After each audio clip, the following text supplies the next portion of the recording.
third week of January, and for thousands of South Africans, the joy of matric results has now turned into a stressful search for a place to study. Although the class of 2025 achieved record pass rates with more than 345,000 students qualifying for university, fewer than 200,000 first-year spaces are available across the country. The Department of Higher Education is warning that scammers are taking advantage of this situation as well. To discuss the 2026 enrollment plan and how students can avoid fake colleges, we are joined by Deputy Director General at the Department of Higher Education and Training. That's Sam Zungu. Sam, good morning to you. Thank you so much for the time. I really appreciate it.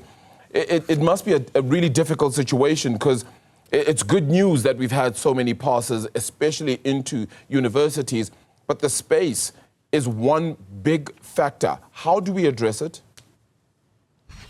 No, thank you very much, Arabil, and good morning to you and to the viewers at home. Indeed, maybe let me start by congratulating the class of 2025 for this marvelous achievement in terms of their matric results. Indeed, as we say, we are having a good problem because on one hand, we are celebrating, if I may take us back to 394, that we come from a very fragmented and segregated departments of education, which were about 19 of them. And the government has done very well to progressively try and address those pass imbalances. And through a single education basic system, these are the results that we are now seeing. And the system is maturing every day.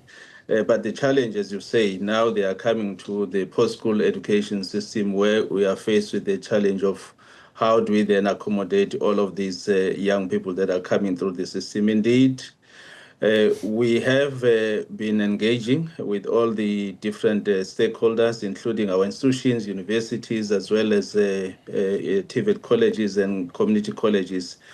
So as we speak now, in terms of the universities, as you say, about 345,000, we have about 230,000, 206 spaces, which then leave us with a shortfall of just over about 100,000 that we will probably have to see where and how can we then channel them. In the TVET colleges, for first-time entries, we have spaces of about 170,000, and within the cities, we've got 120,000. So what we are doing as a department is to say to our institutions, be it universities and colleges, to say we are not going to be able to address this challenge through brick and mortar in terms of classroom space, but we also have to look at other modes of delivery around introduction of hybrid delivery modes, be it distance education system or blended learning models, as well as digital supported teaching and learning platforms. So Sam, as a department, that is what we're doing at the moment. Yeah, so Sam, does that mean you're saying right now that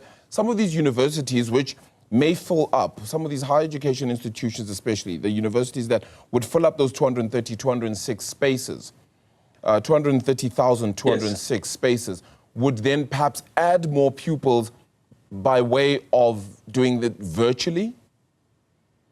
That's what we are doing. As we speak, Arabile, the minister has called for a strategic meeting, which commences tomorrow, with all the PSET institutions or entities, universities, TVET colleges, CET colleges. We will be engaging in the next 2 days, Friday and Saturday, to look at ways in which we can be able to create spaces for young people and accommodate these volumes that are coming from basic education. So as I've said, about 230,000 currently for universities and 170,000 for universities. But of course, as you know, Arabile, that one of the biggest challenges that we are grappling with, not just us as South Africa, is the fact that we have a system that is an inverted pyramid, which means that most young people, as they exit, as you know, that they will have earned bachelor passes. So all of them will try to flood the university system. And I think it's a matter that requires some, mind shift, that it's not only universities that can, provide a career for you, but also TVET colleges. So it means even if you have a bachelor pass, you can Sure. still take a career in a TVET college, for instance. But Sam, is it just a mind shift? Because is it not also just about how it is that we're portraying TVET colleges to these pupils and students as well, to give them the option to recognize that actually this is not just the stepping stone, but could actually be the better path for some people in particular areas, that going in this direction might be better, and then also resourcing those TVET colleges correctly in order to ensure that people who go there then understand that it actually can supply a lot of them. As you said, what is it, 170,000 spaces that are available in TVET colleges, and then 120,000 in CETs. Yes, indeed. You're quite right, Arabil. I think, as you say, it's probably not just a mind shift. But as a Department of Education and Training, what we've done over the past, say, 5 years or so is actually has to try and expand both the TVET and the CET sector. We have built about 14 new campuses and TVET colleges, and we are busy building another additional 9 CET campuses throughout the nation.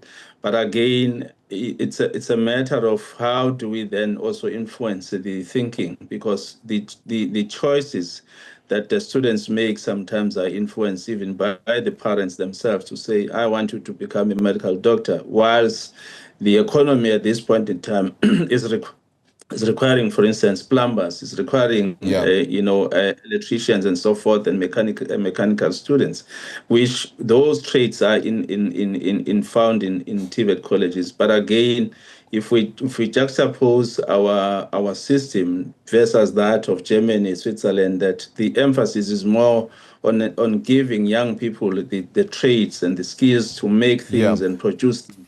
And I think that is what we need as a country at this point in time. Yeah, fair enough. Look, and I think everybody would say that we need to basically do that, but it's going to be your responsibility then as higher education and training. Are you alive to the possibility that there are thousands, possibly tens of thousands of students who have passed matric in 2025, have a bachelor pass, but will not be able to attend a higher education institution, particularly a university?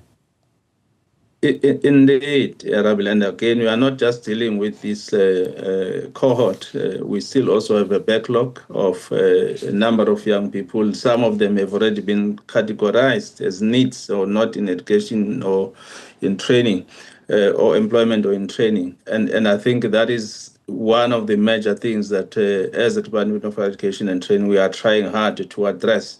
So we've been also trying to profile how many of young people are now categorized as needs, where are they, who are they, not just to talk them, categorize them as numbers, but who are these young people and where are they, and what is it that we can do as education to actually, bring them into the system. Sam, I have to close this off, but are we building new universities? Yes, we currently have about 26, and we are actually finalizing the processes of building 2 additional universities, one in Ekurhuleni and one in Northwest. But those are part of the processes, but not only universities, but also TVETs. But also one of the key important things that I need to mention to the South African public is that we are busy transforming the curriculum for the TVET sector, phasing out all the NATED or N1 to N6 programs, and we are now bringing in what is called occupational programs that is more industry aligned, and I think this will provide great opportunities for our young people in South Africa. We certainly hope so. Look, Sam, it's a tough task, but certainly one that needs to be held, because the figure might get worse and higher in future years as well. Sam Zungu, appreciate your time. Thank you so much for joining us.